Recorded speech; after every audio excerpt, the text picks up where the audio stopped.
Hello my dear students, good evening, सत श्री अकाल, नमस्ते, सलाम वालेकुम। कैसे हैं आप सब लोग? उम्मीद करती हूँ सभी बच्चे बहुत ही अच्छे होंगे। तो welcome students at Motion online, और मैं हूँ आपकी रसायन विज्ञान की अध्यापिका क्रीना, और हम पढ़ रहे हैं केमिस्ट्री का चैप्टर नंबर 6 एनसीईआरटी के अकॉर्डिंग, जिसपे हम एक लेक्चर पहले ही कर चुके हैं। ठीक है, चैप्टर का नाम है कि हम कैसे धातुओं का निष्कर्षण करेंगे और उस निष्कर्षण में हम क्या प्रिंसिपल्स और क्या प्रोसेसेस यूज करेंगे, वो हमें इस चैप्टर में जानना है। तो general principle and processes for the isolation of elements हमारे चैप्टर का नाम है। सिंपल भाषा में मैंने आपको बताया कि मैं पूरे चैप्टर को मेटलर्जी बोलूंगी, क्योंकि मेटलर्जी में ही ये सारी चीजें हम पढ़ते हैं। एक लेक्चर पिछली क्लास में हम इस चैप्टर पे कर चुके हैं, जिसमें बेसिकली हमने परिचय और धातुओं की उपलब्धता की बात की थी, और वहां मैंने आपको एक इंपॉर्टेंट चीज बताई थी कि जब भी मुझे किसी और में से, अयस्क में से धातु को पृथक करना होगा तो मेरे को वहां पे 3 स्टेप्स करने पड़ेंगे। उन 3 स्टेप में जो पहली स्टेप थी ना, वो थी आपकी अयस्कों की सांद्रता। ठीक है, कि हम कैसे ओर का कॉन्सेंट्रेशन करेंगे। तो बच्चों, ओर को कॉन्सेंट्रेशन करने के है ना, आपके पास में 4 तरीके हैं, और आज का हमारा लेक्चर उन 4 टॉपिक्स पे ही होगा, और उन 4 मुद्दों पे ही हम चर्चा करेंगे कि ओर पे से हम क्ले को, डस्ट को, या कोई भी पार्टिकल उसके ऊपर है तो उसको हम कैसे क्लीन करें। ओके, तो आज का हमारा जो लेक्चर नंबर 2 है वो है अयस्कों का सांद्रण। क्या नाम है टॉपिक का? अयस्कों का सांद्रण, मतलब कॉन्सेंट्रेशन ऑफ ओर्स।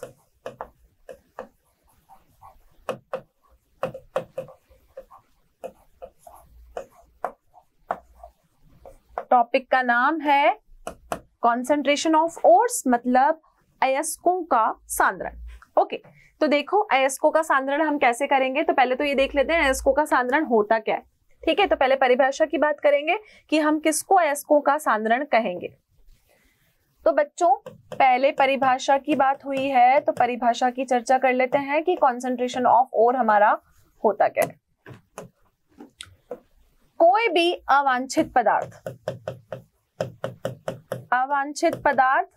किस फॉर्म में होगा? जैसे कि आपका कोई भी पदार्थ रेत की फॉर्म में है, क्ले की फॉर्म में है, मिट्टी की फॉर्म में है, इन सारे फॉर्म में है, इस रूप में होगा, मिट्टी आदि के रूप में होगा।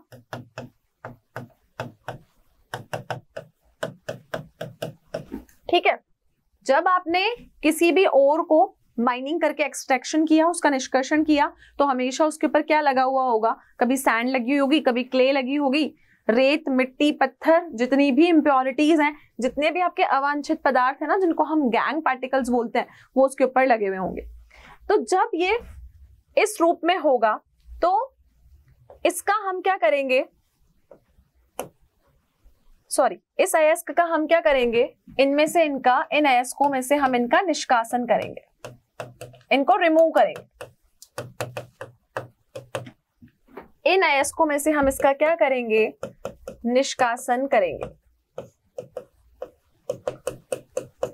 क्लियर है? अयस्कों में से इनका निष्कासन करेंगे।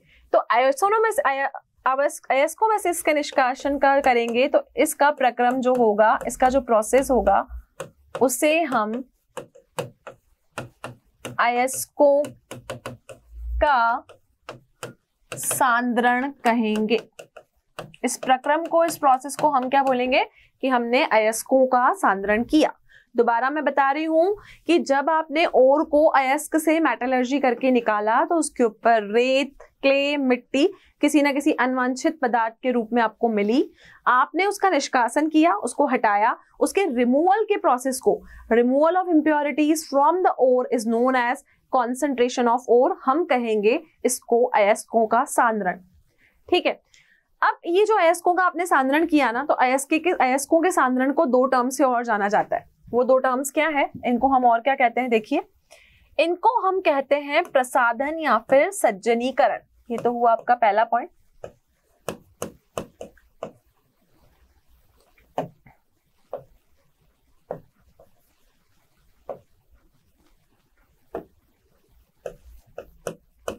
अयस्कों के सांद्रण को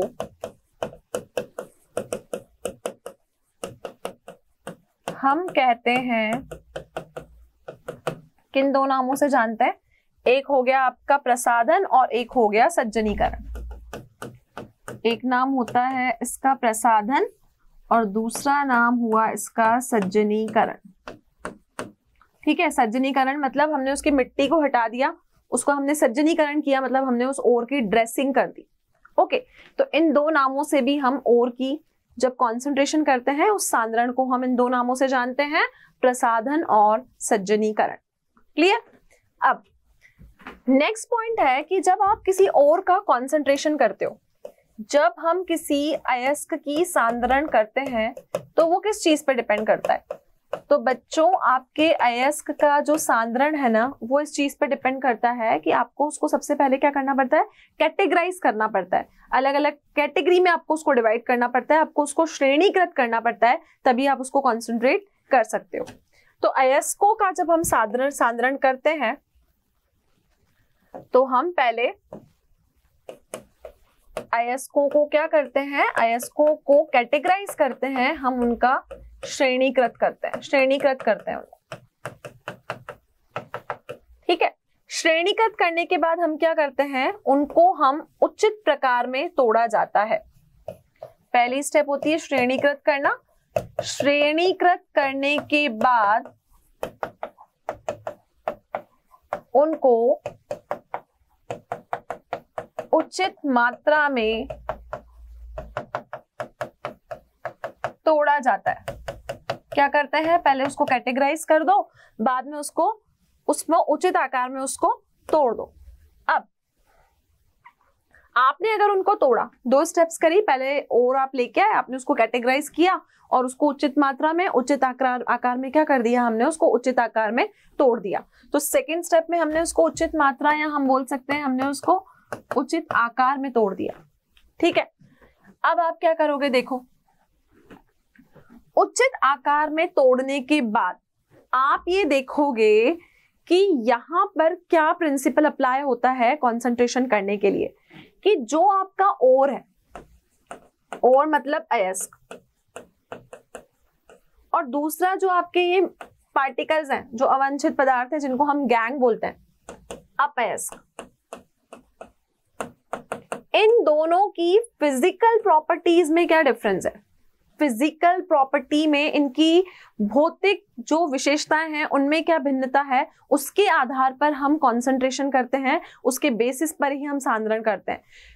मेरे कहने का मतलब ये है कि कोई गैंग पार्टिकल है और कोई आपका ओर है। अब मान के चलो किसी गैंग पार्टिकल किसी ओर में लोहे के रूप में है, मैग्नेटिक रूप में है, तो उसके लिए अलग तरीका है। अगर मैं मान लूं कि कोई ऑयल की फॉर्म में है पार्टिकल, तो उसके लिए अलग तरीका है। तो आप ये देखोगे कि गैंग के पार्टिकल्स की और ओर के पार्टिकल्स की फिजिकल जो डिफरेंसेस है उसमें क्या क्या भिन्नता है।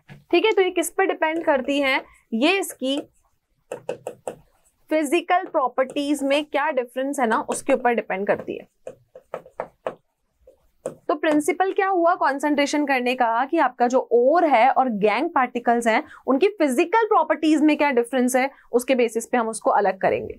तो हम ये देखेंगे कि उपस्थित धातु में कोई यौगिक और जो आपका गैंग का पार्टिकल है उन दोनों में आपका डिफरेंस क्या है, धातु का प्रकार, उसके अलावा उसकी सुविधाएं और बहुत सारे एनवायरमेंटल फैक्टर्स भी होते हैं जिनका ध्यान रखा जाता है। ठीक है, तो और फैक्टर्स क्या हैं, एक हो गया आपका धातु का प्रकार, दूसरा हो गया आपका पर्यावरणीय कारक, उपलब्ध सुविधाएं और आपके पर्यावरणीय कारक।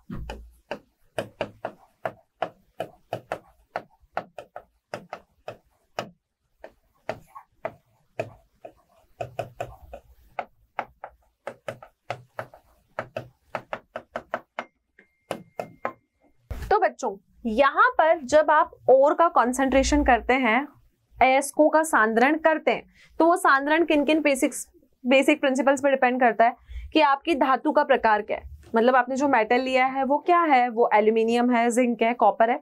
उसके बाद आपके पास में सुविधाएं क्या क्या उपलब्ध है, और एनवायरमेंटल फैक्टर्स को भी ध्यान में रख के कि जब हम उसका कंसंट्रेशन करें तो हमें ज्यादा पोल्यूशन देखने को ना मिले, इन चीजों के ऊपर वो डिपेंड करता है। तो कुल मिला के ओर्स का सांद्रण करना मतलब क्या हुआ, उसके ऊपर से गैंग के पार्टिकल्स को, उन अवांछित पदार्थों को रिमूव करना, जो किस फॉर्म में होते हैं, सैंड की फॉर्म में, क्ले की फॉर्म में, या किसी भी मिट्टी के रूप में वो होते हैं।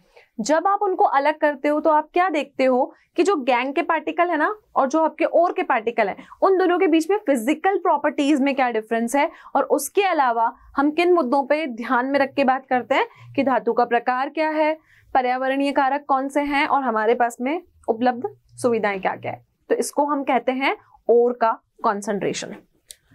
अब अयस्कों का जब आप सांद्रण करोगे तो जैसा आपने देखा, मैंने बोला रेत, क्ले आदि का अयस्कों में निष्कासन का प्रक्रम, ये इसका सज्जीकरण कहलाता है। सांद्रण की क्रिया कराने से पहले उसको श्रेणीकृत करते हैं, फिर उसको पर्टिकुलर आकार में तोड़ा जाता है, और भौतिक गुण के अंतर पर निर्भर करता है, और सुविधाएं कितनी है ये भी उसके ऊपर डिपेंड करता है। अब अपन देखेंगे कि अयस्कों का जब अपन सांद्रण कर रहे हैं ना, वो हम कितने तरीके से कर सकते हैं। तो 4 तरीके हैं आपके पास इसके सांद्रण के। तो अयस्कों का सांद्रण की हमारे पास में 4 प्रोसेसेस है, ठीक है। पहला प्रोसेस है आपका द्रवीय धवन।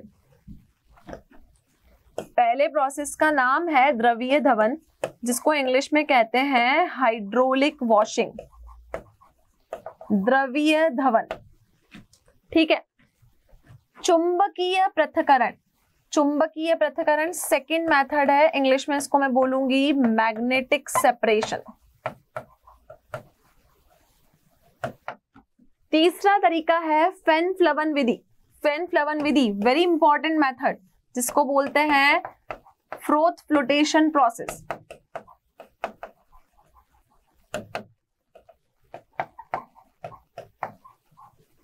फेन फ्लवन विधि मतलब फ्रोथ फ्लोटेशन प्रोसेस।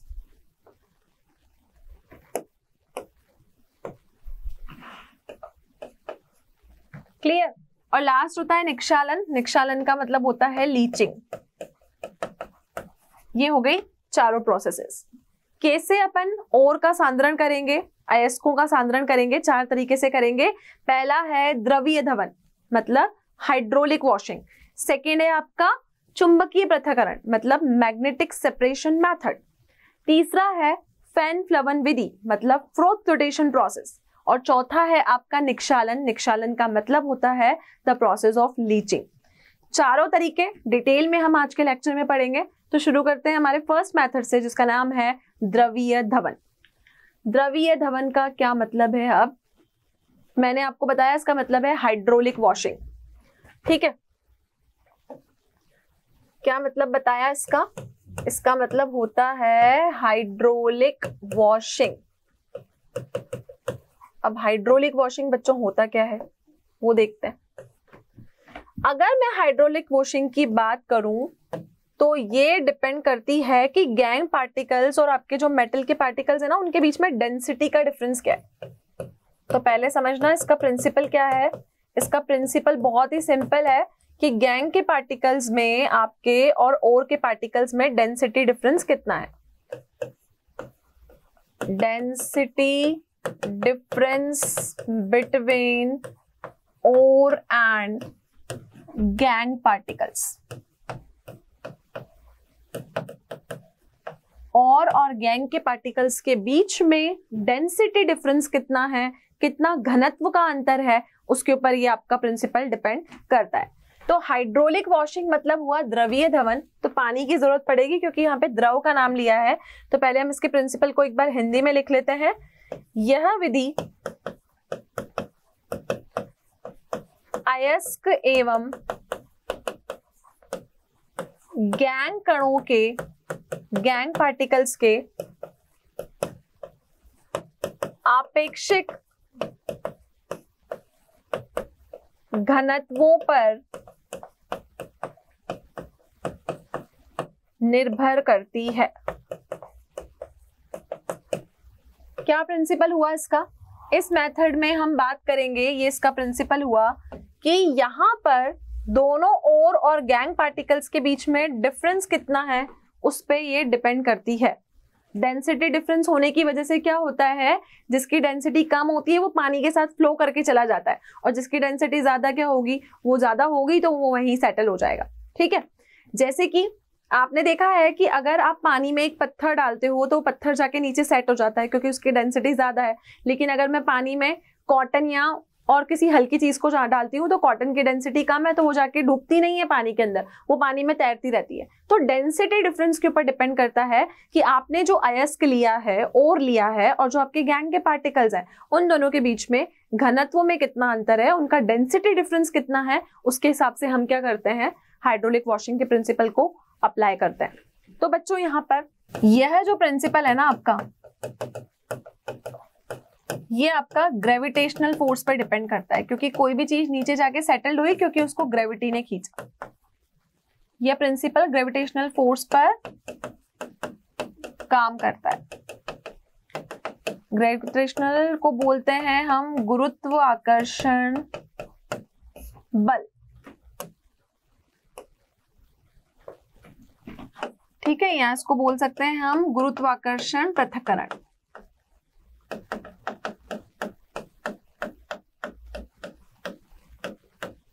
ये गुरुत्वाकर्षण पृथक्करण पर डिपेंड करेगा कि गुरुत्वाकर्षण ग्रेविटेशनल फोर्स आपका कैसे अप्लाई हो रहा है। अब है ना, जो भी आपके पास में हाइड्रोलिक वॉशिंग जब भी आप करोगे ना, ये मुद्दा आप प्रयोग में लोगे तो आप क्या करोगे, उनको चूर्णित प्रक्रम में, इस प्रक्रम में आप चूर्णित अयस्क को लोगे, पाउडर डोर लोगे। पाउडर डोर के ऊपर आप क्या करोगे, बहती हुई तेज धारा डालोगे पानी की, और तेज धारा डालने के बाद आप देखोगे कि जो हल्के पार्टिकल होंगे वो पानी के साथ बह जाएंगे और जो भारी पार्टिकल होंगे वो वहीं सेट हो जाएंगे। ठीक है, तो प्रोसेस को मैं यहाँ लिख रही हूँ कि ये प्रक्रम होगा कैसे, प्रक्रम की विधि। ठीक है, अभी प्रक्रम की विधि किस तरीके से काम करेगी, इस प्रक्रम में हम चूर्णित अयस्क लेंगे। क्या लेंगे, चूर्णित अयस्क। चूर्णित अयस्क का क्या मतलब है कि जो आपका ओर है ना, उसको आपको पाउडर की फॉर्म में लेना है। ठीक है, उसमें हम क्या करेंगे, पानी की तेज धारा का प्रभाव कराएंगे।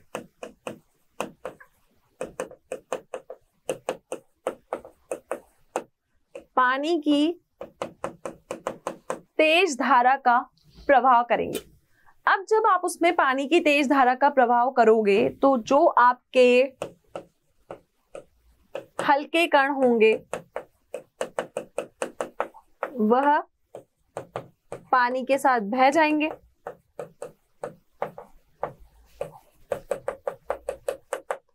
और जो भारी होंगे वह रह जाएंगे।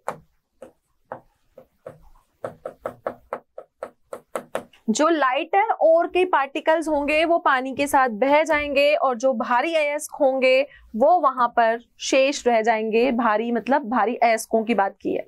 तो कुल मिला के जो हाइड्रोलिक वॉशिंग है, जो आपका द्रवीय धवन है, वो किस प्रिंसिपल पे डिपेंड है कि जो आपके अयस्क और जो आपके अपअयस्क हैं उन दोनों के बीच में घनत्व कितना है, दोनों का डेंसिटी डिफरेंस कितना है। प्रिंसिपल ये है, गुरुत्वाकर्षण पृथक्करण के प्रिंसिपल पे ये काम करता है। हमेशा ओर को पाउडर्ड फॉर्म में लेना, उसके ऊपर से पानी की तेज धारा का प्रभाव हम करेंगे तो लाइट पार्टिकल्स होंगे, जो लाइट ओर के पार्टिकल्स होंगे वो पानी के साथ बह के चले जाएंगे, और जो हैवियर ओर के पार्टिकल्स होंगे वो वहीं पर शेष रह जाएंगे। तो सिंपल तरीका है जिसका नाम है ध्रुवीय धवन, द्रवीय धवन, जिसको हम बोलते हैं हाइड्रोलिक वॉशिंग। द्रवीय मतलब लिक्विड स्टेट में आपको कोई ना कोई चीज यहाँ पर लेनी है।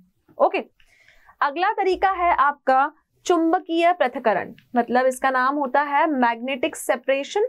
और मैग्नेटिक सेपरेशन को हम ऑब्वियस सी बात है, अगर ओर में कोई चीज मैग्नेटिक फॉर्म में होगी तभी हम उसको प्रयोग में लेंगे। तो देखिए दूसरा तरीका क्या है आपका, सेकेंड मेथड है आपका चुंबकीय पृथक्करण, जिसका नाम है मैग्नेटिक सेपरेशन। अब मैग्नेटिक सेपरेशन मेथड में क्या होता है हम ये देखेंगे। सबसे पहले तो यह विधि अयस्कों की चुंबकीय गुणों की भिन्नता पर निर्भर है। मतलब ओर के जो पार्टिकल्स हैं उनकी मैग्नेटिक प्रॉपर्टी कैसी है ना, ये चुंबकीय गुणों पर निर्भर करती है। ठीक है, इसमें अपयस्क, अपयस्क मतलब आपका गैंग का पार्टिकल,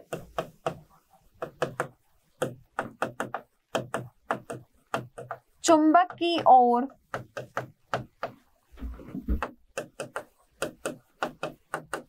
आकर्षित होता है।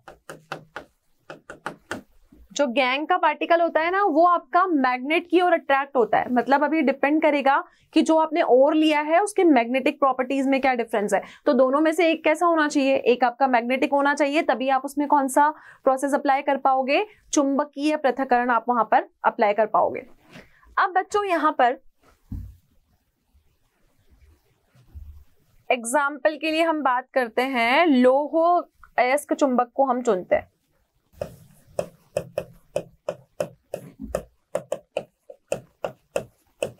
इसमें हम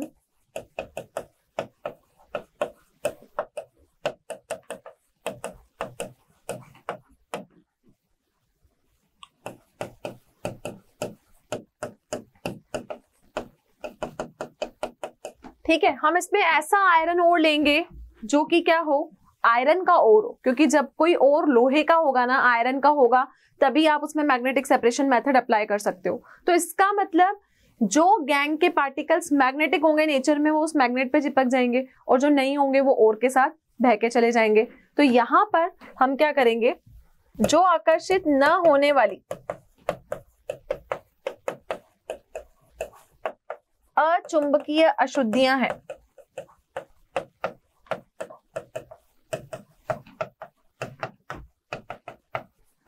उनको हम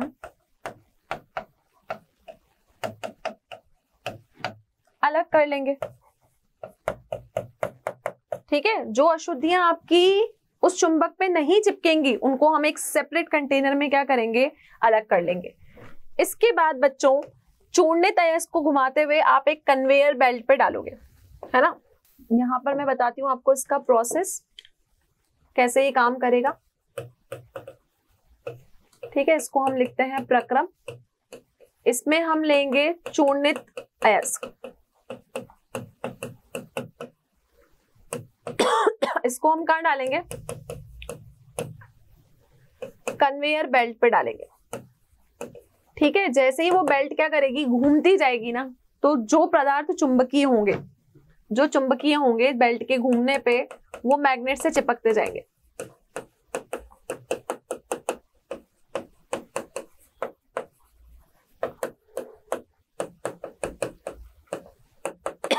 और जो अचुंबकीय होंगे वो क्या होंगे, वहां से अलग हो जाएंगे। देखो कैसे ये प्रोसेस काम करेगी, डायग्राम के थ्रू हम समझते हैं।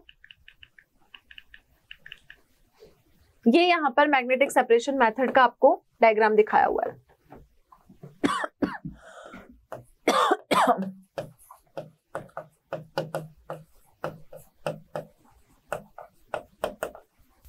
देखिए बच्चों, आपने क्या किया, ये मैग्नेटिक सेपरेशन को आपको इस फॉर्म में लेना है। यहां से आपको क्या करना है, ये जो जगह बनी हुई है ना, आपको यहां से चूर्णित अयस्क को डालना है। ठीक है, चूर्णित अयस्क का क्या मतलब है, कि यहां से जो आप ओर डालोगे ना, वो आपका पाउडर्ड कॉन्सेंट्रेटेड ओर होगा। कैसा होगा, पाउडर्ड कॉन्सेंट्रेटेड ओर। ये डाला आपने पाउडर्ड कॉन्सेंट्रेटेड ओर। इस पाउडर्ड कॉन्सेंट्रेटेड ओर को डालने के बाद हमको क्या करना है, देखना, हमने इसको पास किया कन्वेयर बेल्ट से। ठीक है, यहाँ पर आपने एक कन्वेयर बेल्ट लगा रखी है, और ये दोनों आपके मैग्नेटिक रोलर है। इस बेल्ट का नाम होता है कन्वेयर बेल्ट, कन्वेयर बेल्ट। जब इस मैग्नेटिक रोलर, ये जो दो मैग्नेटिक रोलर बने हुए हैं, चुंबकीय रोलर, ये जब इस कन्वेयर बेल्ट इसके ऊपर घूमेगी, तो जब ये घूमती जाएगी और इसके पास जाएगा, तो ये जो है ये आपका रोलर मैग्नेटिक है, ये मैग्नेट का बना है। तो जब इस मैग्नेटिक रोलर को प्रयोग में लोगे, तो मान के चलो कि इस ओर में कोई चुंबकीय आपके पास क्या है, अपयस्क है। वो अपयस्क गैंग पार्टिकल इससे चिपकते जाएंगे, और जो गिरते जाएंगे उनको हम सेपरेट कंटेनर में कलेक्ट कर लेंगे। और जो अचुंबकीय होंगे ना, वो इस मैग्नेट के पास नहीं जाएंगे, वो इससे दूर जाएंगे। तो दूर जाएंगे तो अचुंबकीय कणों को हम क्या करेंगे, अचुंबकीय कणों को हम एक सेपरेट कंटेनर में कलेक्ट कर लेंगे। तो ये प्रिंसिपल किस पे काम किया? ये दोनों की मैग्नेटिक प्रॉपर्टीज के डिफरेंस पे काम किया। हमने एक मैग्नेटिक रोलर लिया, कन्वेयर बेल्ट के थ्रू हमने ओर को पास किया। जब भी कन्वेयर बेल्ट घूमेगा तो जिन पार्टिकल्स में मैग्नेटिक प्रॉपर्टी होगी वो इस मैग्नेटिक रोलर पर चिपकते जाएंगे, और चिपकते जाने के बाद जो पार्टिकल्स गिर जाएंगे हम उनको यहाँ कलेक्ट कर लेंगे। लेकिन जिनमें चुंबकीय प्रवृत्ति नहीं होगी वो इस मैग्नेटिक रोलर से क्या करेंगे? दूर जाएंगे, और दूर जाने के बाद वो एक सेपरेट कंटेनर में आप क्या कर सकते हो? उनको कलेक्ट कर सकते हो। तो चुंबकीय कण और अचुंबकीय कण ये किसके हैं? ये आपके गैंग के हैं, ठीक है। इस गैंग को अलग कर देंगे और जो और हमें चाहिए ना मैग्नेटिक वाला, वो हमें अलग मिल जाएगा। तो मैग्नेटिक सेपरेशन जो आपका चुंबकीय पृथक्करण है उसको आप प्रयोग में लोगे जब आपकी अशुद्धियां और जो आपका ओर है उन दोनों के बीच में मैग्नेटिक प्रॉपर्टी का क्या हो? डिफरेंस हो। क्लियर है? तो ये मोस्टली किसके लिए यूज में लेते हैं? हम लोहे के लिए यूज में लेते हैं, आयरन के लिए हम मैग्नेटिक सेपरेशन करते हैं। क्लियर? चलिए अब जो अगला प्रोसेस है इसका नाम है आपका, चलिए बच्चों, तो नेक्स्ट तरीका है हमारा ओर्स को अयस्क का सांद्रण करने का, कंसंट्रेशन करने का। इसका नाम है फैन फ्लेवन विधि, ठीक है। अब ये फैन फ्लेवन विधि कैसे काम करेगी? फैन फ्लेवन विधि को हम कहते हैं फ्रोथ फ्लोटेशन प्रोसेस। फैन फ्लेवन विधि का मतलब हुआ फ्रोथ फ्लोटेशन प्रोसेस।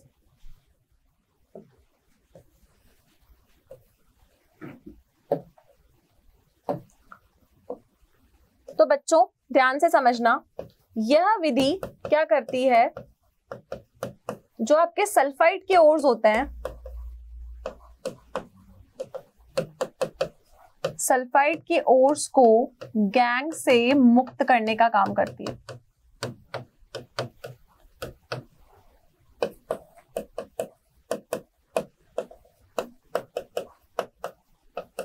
ठीक है। इस प्रक्रिया में या इस विधि में हम जो भी हमारा चूर्णित अयस्क होगा, जो भी आपका चूर्णित अयस्क होगा को हम पानी के साथ निलंबन करते हैं। क्या करते हैं? पानी के साथ हम उसका निलंबन करते हैं। पानी के साथ निलंबन कर लिया जाता है। इसमें क्या ऐड करते हैं हम? कोई ना कोई संग्राही तथा फ्रोथ स्टेबलाइजर, मतलब फैन स्थायी कारक मिलाया जाता है। ठीक है। जब हम इसको मिलाते हैं तो संग्राही कैसे होते हैं? देखो, ये संग्राही होते हैं जैसे आपके स्टेबलाइजर्स कौन हो गए? चीड़ का तेल, या फिर हो गया आपका वसा अम्ल,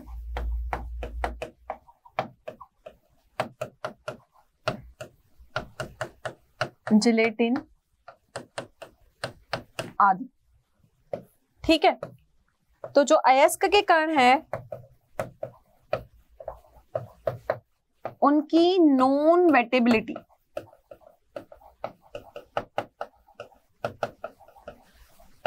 उनकी क्या होती है? नॉन वेटेबिलिटी को बढ़ा देते हैं।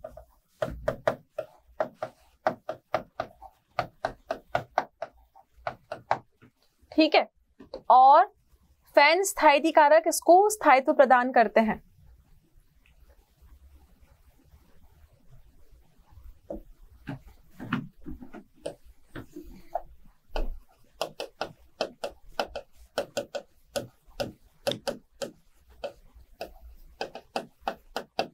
स्थायी कारक में आपके पास में आ जाएंगे जैसे आपका क्रिसोल हो गया, एनिलिन हो गया।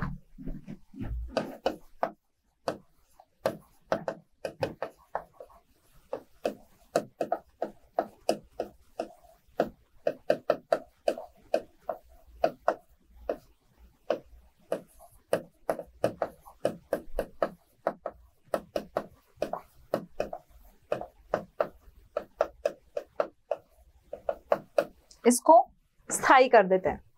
तो समझिए, फ्रोथ फ्लोटेशन मेथड का मतलब है फैन फ्लेवन विधि। फैन फ्लेवन विधि इंपॉर्टेंट मेथड है मैग्नेटिक सेपरेशन के बाद। दो मेथड अभी हम डिस्कस कर चुके हैं, हाइड्रोलिक वॉशिंग और मैग्नेटिक सेपरेशन, जिसको हमने चुंबकीय पृथक्करण कहा।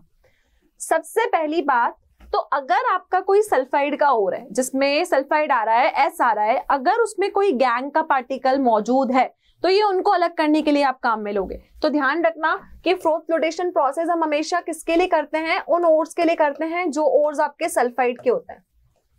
ठीक है, इनमें से हमको क्या करना है, गैंग पार्टिकल्स को रिमूव करना है। तो बच्चों, इस विधि में हम चूर्णित अयस्क को पानी के साथ निलंबन करते हैं। जो भी आपके पास में जैसे सल्फाइड का ओर है उसको आप चूर्ण की फॉर्म में लोगे, पानी के साथ उसका निलंबन करोगे, तो इसे संग्रहित तथा फेन स्थायी कारक मिलाया जाता है। जब हम ये अभिक्रिया करवाते हैं ना, तो हम इसमें फ्रोथ स्टेबलाइजर मिलाते हैं। अब फ्रोथ स्टेबलाइजर आप कौन कौन से लेते हो, ये होता है आपका चीड़ का तेल, वसा, अम्ल या फिर जिलेटिन, ये स्टेबलाइजर हम इनमें मिलाते हैं। ठीक है, ये क्यों मिलाया, ये क्या करते हैं, उसकी नॉन वेटेबिलिटी को बढ़ाते हैं। नॉन वेटेबिलिटी को बढ़ाते हैं किसकी, अयस्क के कणों की, और साथ में ये स्थायी कारक होते हैं क्रिसोल और एनिलिन, ये भी हम डालते हैं ताकि जो हमारा और हो वो क्या हो, स्टेबलाइज हो सके, स्थायी हो सके। तो देखिए फ्रोथ फ्लोटेशन प्रोसेस होता कैसे है।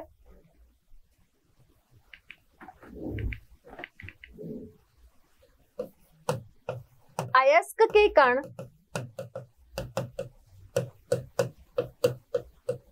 तेल से, जबकि गैंग के कण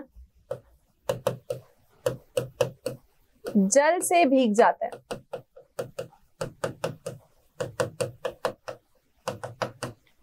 ठीक है, दो चीजें हैं फ्रोथ फ्लोटेशन प्रोसेस में। देखो क्या होगा, जो आपके ओर के पार्टिकल्स होंगे ना, वो कैसे भीगेंगे, ऑयल से, जो आपने स्टेबलाइजर की फॉर्म में अभी चीड़ का तेल, फेट या फिर जो भी चीज आपने प्रयोग में ली है।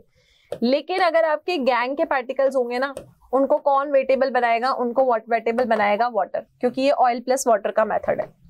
ठीक है, तो हम क्या करते हैं, इस मिश्रण में हम विलोडित वायु का प्रभाव करते हैं, मिश्रण को विलोडित करते हैं। क्या करते हैं, विलोडित करते हैं। विलोडित करने के बाद आप क्या करोगे, वायु प्रवाहित करते हो, क्योंकि फ्रोथ का मतलब ये है कि ये इसमें फॉर्म के रूप में आपको फ्रोथ के रूप में यहाँ पर गैंग पार्टिकल्स मिलेंगे। ठीक है, तो इसके परिणाम स्वरूप यहाँ पर क्या बनता है, परिणाम स्वरूप यहाँ पर फैन बनता है।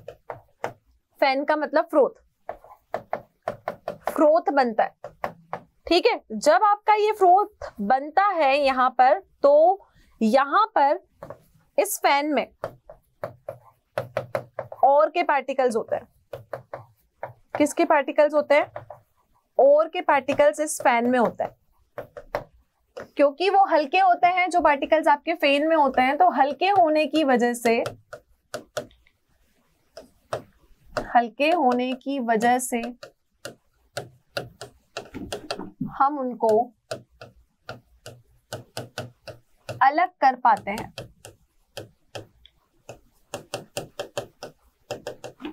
तो बच्चों यहाँ पर हो क्या रहा है, समझिए आप। मैंने क्या बोला आपको यहाँ पर कि अयस्क के कणों को, जो और के पार्टिकल्स हैं, उसको कौन वेट करेगा, उसको तेल जो होगा, ऑयल जो फेट होगा वो आपने लिया है, वो उसको वेट करने का काम करेगा। जो गैंग के पार्टिकल्स हैं, गैंग के पार्टिकल्स को वेट करने का काम कौन करेगा, गैंग के पार्टिकल्स को वेट करने का काम आपका वाटर करेगा। उसके बाद हम इस पूरे मिश्रण को क्या करेंगे, मिश्रण को हम विलोडित कर देंगे। विलोडित करने के बाद आप जिसमें जैसे ही इसमें एयर को पास करोगे ना, आप देखोगे ये फैन बनेगा, और इस फैन में किसके पार्टिकल होंगे, ओर के पार्टिकल होंगे। तो ओर के पार्टिकल क्योंकि फैन में है, वो लाइटर पार्टिकल्स हैं, हम उनको सेपरेट करके निकाल सकते हैं। सेपरेट करने के बाद जब आप उनको निकाल लोगे तो आप ये देखोगे, मथकर आप उसको निकालोगे और आप अयस्क के कणों को सुखा सकते हो। इन्हें मथकर निकालने के बाद हम क्या कर सकते हैं, जो हमारे अयस्क के कण हैं उनको सुखा लेते हैं। ठीक है, उसके बाद आपने सुखा लिया। अब आप क्या करोगे कि अगर आपके पास में 2 सल्फाइड ओर्स का मिश्रण है, तो कई बार हम क्या करते हैं, 2 सल्फाइड ओर का मिश्रण लेके भी फ्लोटेशन प्रोसेस कर सकते हैं। अब वो 2 सल्फाइड का कैसे होगा, जैसे आपके पास जिंक सल्फाइड भी है और लेड सल्फाइड भी है, ठीक है, तो उसको पृथक करने के लिए आप फिर सोडियम साइनाइड का प्रयोग करते हो, जो एक अवनमक का कार्य करता है। सल्फाइड ओर्स हैं आपके पास में, मान के चलो जिंक का सल्फाइड है और आपके पास लेड का सल्फाइड है, इन दोनों का मिश्रण आपने लेना है और आपको यहाँ से क्या करना है, आपको इसका फ्लोटेशन प्रोसेस करवाना है। तो इनको अलग करने के लिए आप सोडियम साइनाइड का प्रयोग करते हो, NaCN, इसको हम बोलते हैं सोडियम साइनाइड।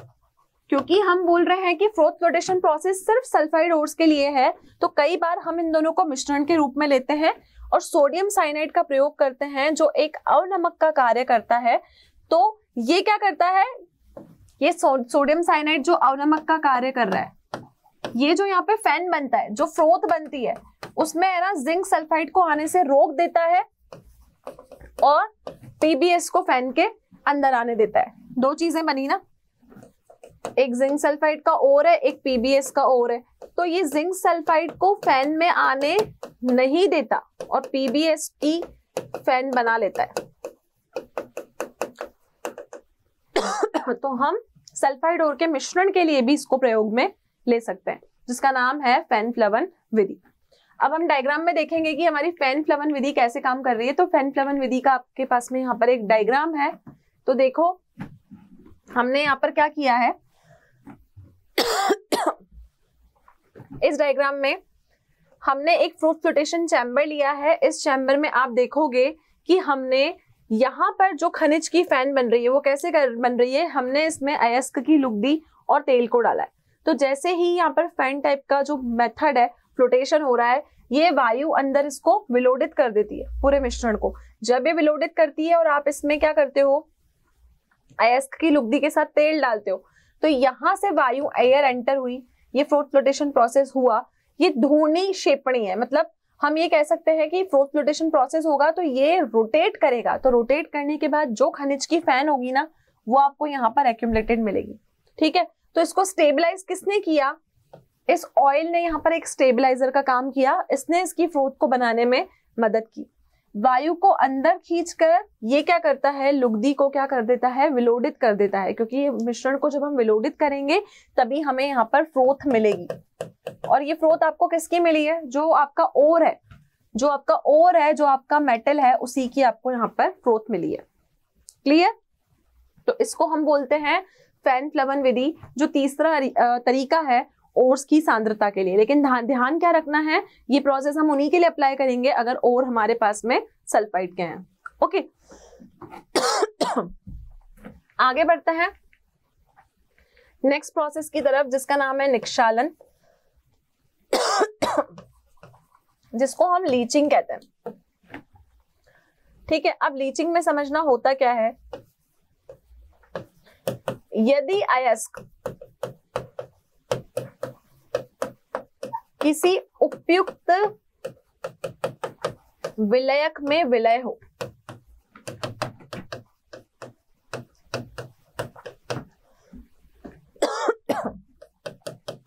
तो हम निक्षालन का प्रयोग करते हैं। बात को समझिएगा, कोई भी अगर आपका ओर है, अगर वो किसी विलयक में, किसी सॉल्यूशन में वो विलय है, डिसॉल्व है, तो आपको अगर उसको अलग करना है तो उसके लिए आप क्या करोगे, निक्षालन करोगे। निक्षालन को हम इंग्लिश में लीचिंग का प्रोसेस बोलते हैं। अब बच्चों, सबसे पहले जो हम निक्षालन की विधि करते हैं वो हम करते हैं बॉक्साइट से एल्यूमिना का निक्षालन। अब कैसे होता है, आपको पता है कि अगर आपको एल्यूमिनियम चाहिए, एल्यूमिनियम होता है Al, तो ये आपको बॉक्साइट की ओर से मिलता है Al2O3 .XH2। अब होगा क्या, अधिकतर आप देखोगे कि जब आप बॉक्साइट से आप इसका निक्षालन करोगे ना, तो अगर आपको एल्यूमिनियम चाहिए तो इस बॉक्साइट में क्या होता है, silicon dioxide Fe2O3, titanium oxide, ये होते हैं आपके अशुद्धियों के रूप में। किस रूप में होते हैं? ये आपके अशुद्धियों के रूप में इस बॉक्साइट में होता है।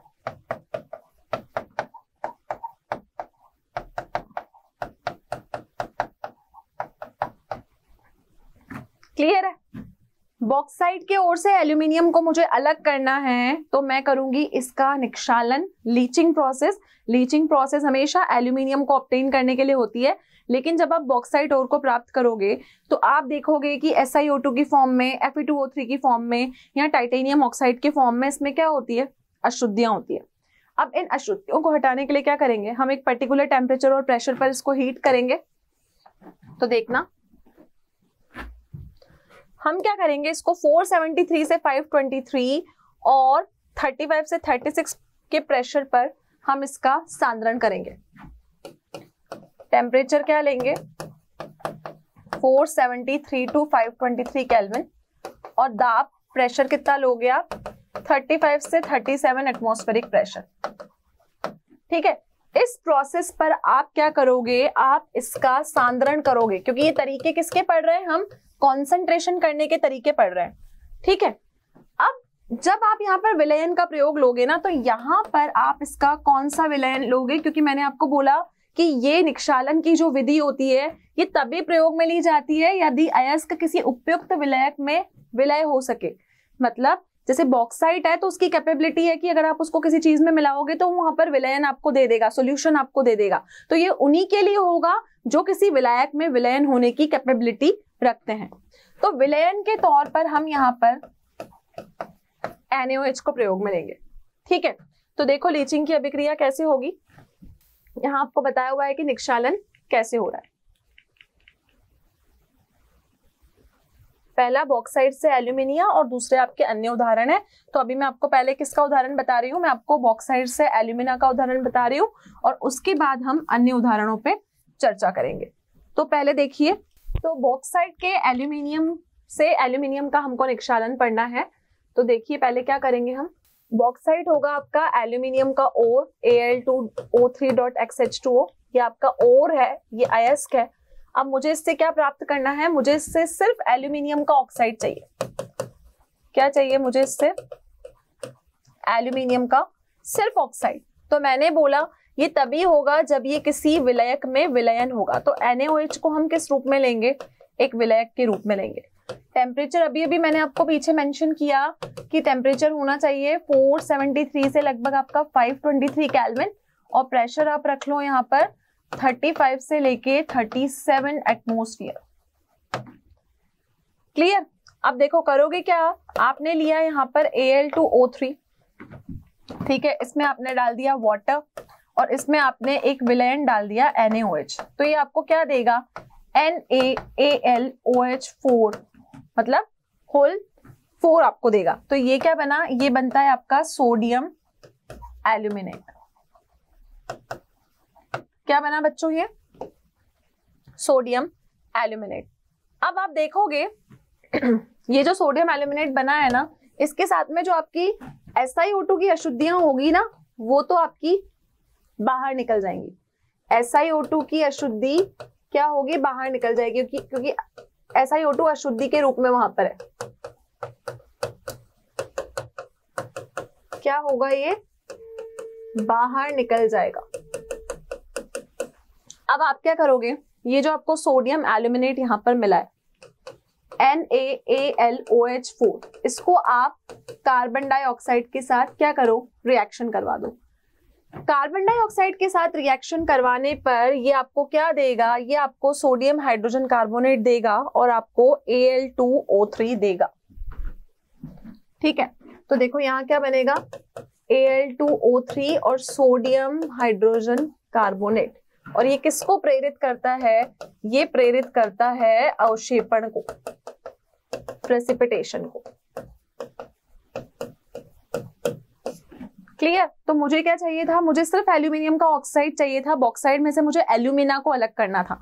तो हमने सबसे पहले क्या विधि करवाई? हमको पता है कि हम इसकी लीचिंग कर सकते हैं, इसका निक्षालन कर सकते हैं, और निक्षालन उन्हीं का होता है जो किसी विलयक में विलयन होने की टेंडेंसी रखते हैं, ठीक है। तो आपने सोडियम एल्यूमिनियम हाइड्रेट को कैसे फॉर्म किया, Al2O3 में आपने NaOH की रिएक्शन करवा दी, ठीक है। अब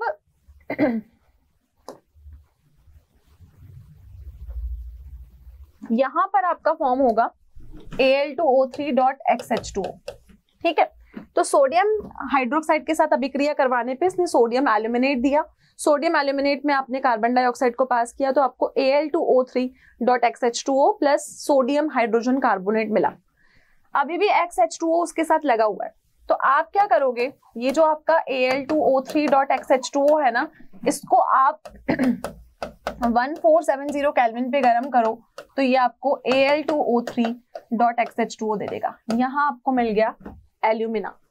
तो जब आप ये लीचिंग की प्रोसेस करवाते हो तो आप क्या करोगे, 3 स्टेप्स करोगे। पहले Al2O3 को किसी विलयन में डालोगे, ठीक है। दूसरी अभिक्रिया में जो सोडियम एल्यूमिनेट बना उसको कार्बन डाइऑक्साइड के साथ अभिक्रिया करवाओ। तीसरे रिएक्शन में उसको 1470 केल्विन पे हीट करो तो आपको ये प्रोडक्ट मिल जाएगा। तो लीचिंग हमने पहले किसकी की, बॉक्साइट के ओर्स की। ओके, अब आगे बढ़ते हैं अन्य उदाहरण की तरफ।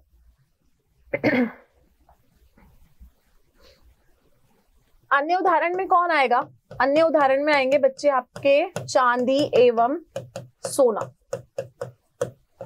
ठीक है। गोल्ड और सिल्वर का हम क्या कर रहे हैं, निक्षालन कर रहे हैं, उनकी लीचिंग कर रहे हैं। तो देखो अब इसका निक्षालन O2 के लिए सोडियम साइनाइड की उपस्थिति में होता है। किसकी उपस्थिति में होगा, सोडियम साइनाइड की उपस्थिति में होता है, ठीक है। जैसे उसका NaOH की उपस्थिति में हुआ, यहाँ पे मेरे को सोडियम साइनाइड लेके चलना पड़ेगा। तो देखो कैसे अभिक्रिया करवाएंगे, आयंस की प्रेजेंस में होता है। यहाँ पे मैंने M लिया, M की अभिक्रिया मैंने Cn नेगेटिव और H2O के साथ करवाई, तो यहाँ मुझे मिल गया MCN2 whole negative plus OH negative ion. ये मेरी हो गई स्टेप नंबर 1, ठीक है। अगली स्टेप में हम क्या करेंगे, ये जो MCN2 हमको मिला है नेगेटिव में, इसकी रिएक्शन हम जिंक से करवा देंगे तो ये बना लेगा ZnCN2 नेगेटिव और M जो होगा वो आपका अलग हो जाएगा। तो कुल मिला के अगर अन्य आप उदाहरणों की चर्चा करो तो लीचिंग किसकी कर सकते हो, गोल्ड और सिल्वर जैसी धातुओं की। तो 2 स्टेप में होगी। M आपका कोई भी मेटल हो गया, पहले उसमें डाल दो साइनाइड, लेकिन क्या लेना है आपको, तनु डाइल्यूटेड लेना है। तो H2 भी आपने उसमें ऐड किया तो ये बन गया MCN2 नेगेटिव और उसकी रिएक्शन मैंने जिंक से करवाई तो ये मेटल आपका अलग हो, ठीक है। तो ये भी आपका सांद्रण करने का तरीका है जिसको हम बोलते हैं निक्षालन। क्लियर। तो बच्चों ये हमारा आज का लेक्चर था जिसमें हमने ओर को कॉन्सेंट्रेट करने के तरीके सीखे। कितने तरीके बताए हमने, 4 तरीकों पे हमने डिस्कशन किया। पहला था आपका हाइड्रोलिक वॉशिंग, ठीक है। हाइड्रोलिक वॉशिंग में हमने कैसे वाटर को पास करके लाइटर वाली इंप्योरिटीज को वॉश अवे कर दिया और जो ओर है वो हमारे पास बचा हुआ रह गया। मैग्नेटिक सेपरेशन में हमने ये देखा कि ओर के पार्टिकल्स में और उसमें जो अशुद्धियां हैं उन दोनों में मैग्नेटिक प्रॉपर्टी का डिफरेंस होना चाहिए। तो हमने वहां पर क्या किया, जो ओर मैग्नेटिक इंप्योरिटीज थी उनको अलग कर दिया और दूसरे पार्टिकल्स को अलग कर दिया। तीसरा तरीका था फ्रोथ फ्लोटेशन प्रोसेस जिसको हमने फन फ्लेवन विधि कहा। इस फन फ्लेवन विधि हमने सल्फाइड ओर की और साथ में हमने स्टेबलाइज करने के लिए इसमें ऑयल, क्रिसोल, एनिलिन डाला ताकि क्या हो, जब हम ये अभिक्रिया को विलोडित करें तो जो फ्रोथ है वो हमको ओर के ऊपर उपलब्ध हो जाए। लास्ट मेथड था आपका लीचिंग जिसको हमने बोला निक्षालन। निक्षालन उनके लिए होता है जब कोई ओर किसी विलयक में विलयन हो पाता है। तो पहला होता है ये बॉक्साइट के लिए क्योंकि वो एल्यूमिना का ओर है, तो एल्यूमिनियम की कॉन्सेंट्रेशन करनी है तो लीचिंग के थ्रू ही हम करेंगे। और दूसरा होता है ये अन्य धातुओं के लिए, अन्य धातुओं में आते हैं आपके गोल्ड या फिर सिल्वर। इतना क्लियर है। तो ये था आपका फर्स्ट स्टेप कि कैसे आप ओर्स का कॉन्सेंट्रेशन करते हो, आप अवस्कों का सांद्रण करते हो। दूसरी स्टेप होती है कि जो सांद्रण वाले आपके अवस्क हैं उनमें से हम धातु को कैसे पृथक करें, उस तरीके को हम अपनी नेक्स्ट क्लास में सीखेंगे। तो हमारे साथ कनेक्टेड रहिए। इस टॉपिक से रिलेटेड कोई भी क्वेश्चंस, कंटेंट या डीपीपी की रिक्वायरमेंट है तो आप डाउनलोड कर सकते हैं हमारा मोशन लर्निंग ऐप। तो नेक्स्ट लेक्चर में हम फिर मिलेंगे with a fresh new topic. तो हमारे साथ कनेक्टेड रहिए। Thank you so much, have a wonderful day. आशा करता हूं हमारे टॉप एजुकेटर का यह लेक्चर आपको पसंद आया होगा। अगर पसंद आया है तो वीडियो को लाइक करिए, चैनल को सब्सक्राइब करिए और शेयर भी करिए, क्योंकि ज्ञान बांटने से बढ़ता है और सही बताऊं तो पुण्य भी मिलता है। मुझे सुनने के लिए बहुत बहुत धन्यवाद। Thank you.